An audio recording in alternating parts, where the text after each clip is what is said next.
পৃথিবীর সবথেকে সুন্দরী মেয়ের গল্প। শুধুমাত্র একটি সুন্দরী মেয়ের জন্য কত কিছু ঘটে যেতে পারে যা এই গল্পটি না শুনলে বুঝতেই পারবেন না। একদিন এক গরিব ছেলের সাথে একটি সুন্দরী মেয়ের দেখা হলো। মেয়েটি বোরকা পরিহিত অবস্থায় ছিল। মেয়েটির সাথে দেখা হওয়ার পরেই সে ভাবতে লাগলো, মেয়েটির হাত ও চোখে এত সৌন্দর্য, তাহলে না জানি সে কত সুন্দর। ছেলেটি এসব চিন্তা করতে করতে মেয়েটিকে মনের মধ্যে ঢুকে ফেললো আর ভাবলো, ইস, যদি আমি এই মেয়েটিকে বিয়ে করতে পারতাম। আবার এদিকে সেই মেয়েটি বলল, আমি জীবনেও কখনো কোনো পুরুষ মানুষ দেখিনি, আজকে প্রথম আপনাকে দেখলাম। গতকাল আমার মা মৃত্যুবরণ করেন, এই প্রথম আমি বাড়ি থেকে বের হয়েছি। আমার 16 বছর বয়সের জীবনে কখনোই আমি বাড়ির বাইরে পা রাখিনি। আমার মা কখনোই আমাকে বাড়ি থেকে বের হতে দেয়নি। আমার মা সবসময় আমাকে লুকিয়ে রাখতেন। মা বলতেন, আমার এত সৌন্দর্য দেখলে মানুষ আমার ক্ষতি করবে। এই পৃথিবীর মানুষ খুবই ভয়ঙ্কর, তারা দেখলে আমাকে ছিঁড়ে বিড়ে খাবে। গতকাল মা মৃত্যুর পূর্বে আমাকে বলে গেছে একজন ভালো যুবকের কথা, সে এই জমিতে কাজ করবে। তার পরিবারে আপন বলতে কেউ নেই। মা বলেছে আমাকে তাকে বিয়ে করে নিতে। আমার মনে হয় আপনি সে যুবক যার কথা আমার মা আমাকে বলে গেছেন। আচ্ছা, আপনি কি আমাকে বিয়ে করবেন? মেয়েটির মুখে এমন কথা শুনে যুবকটি এতই খুশি হলো যে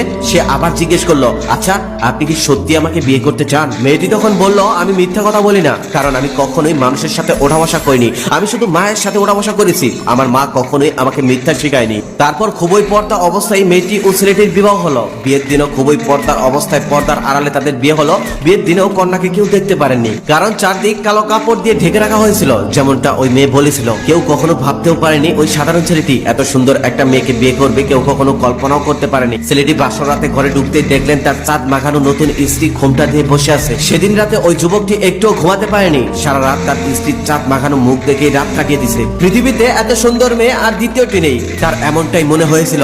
একসময় তার স্ত্রী ঘুমিয়ে যায়, আবার তিনি সকালবেলা ঘুম থেকে উঠে দেখেন তার স্বামী এখন পর্যন্ত তার মুখের দিকে তাকিয়ে আছে। তার চোখ দুটো লাল হয়ে গেছে। তিনি বুঝতে পারলেন তার স্বামী তার রূপে মুগ্ধ হয়ে গেছে, তাই তিনি সারা রাত ঘুমাননি। তাই তিনি সারা রাত তার মুখের পানে তাকিয়েছিলেন। এভাবেই দীর্ঘ 1 মাস শুধু তার স্বামী তার স্ত্রীকে দেখলেন, আর তিনি মনে মনে ভাবলেন, সুবহানাল্লাহ, একজন মানুষ এত সুন্দর হতে পারে। এখন তারা সংসার শুরু করেছেন। যেদিন থেকে ওই সুন্দর মেয়েটিকে ওই ছেলে বিয়ে করেছে, সেদিন থেকে তার জীবন অনেক সুন্দর ভাবেই কেটে যাচ্ছে। খুব সুখে শান্তিতে সংসার করে যাচ্ছিল তারা। একদিন কি হলো, বাড়িতে একজন মহিলা আসলো। সে হঠাৎ করে আসলো আর বলল, আমি এই বাড়ির নতুন বউটা দেখতে চাই। বাড়িতে মেয়েটি একাই ছিল, তার স্বামী ছিল না। তার স্বামী বাইরে কাজ করতে গিয়েছিল। মেয়েটি তখন বলল, আমার স্বামী বাড়িতে আসুক, পরে দেখে যাবেন। মহিলাটি এই কথাটা শোনার পর রেগে গিয়ে বলল, এটা কেমন কথা? আমি তো কোনো পুরুষ মানুষ নই, আমি একজন মহিলা মানুষ, আমি দেখলে কি এমন হবে? মেয়েটি তখন বলল, আমার স্বামীর অনুমতি ছাড়া আমি কাউকে চেহারা দেখাতে পারবো না। আমার স্বামী বাড়িতে আসুক, পরে দেখে যাবেন, একটু বসুন। মহিলাটি তখন রেগে মেগে বাড়ি থেকে বের হয়ে গেল আর চিন্তা করতে লাগলো, সামান্য চাষার বইয়ের কত দেমাক। তিনি আরো ভাবতে লাগলেন, কারণ কি? তার চেহারা দেখতে দেয় না কেন? এখানে কি কোনো রহস্য আছে? সেই যুবকটি আবার জমিতে কাজ করছিল। মহিলাটি সেই যুবকের কাছে গিয়ে বলল, তোমার স্ত্রীকে দেখে আসলাম, তুমি তো পৃথিবীর সব থেকে সুন্দর মেয়েকে বিয়ে করে ফেলছো। এমন সুন্দরী মেয়ে আমি জীবনেও কখনো দেখিনি। ছেলেটি সৎ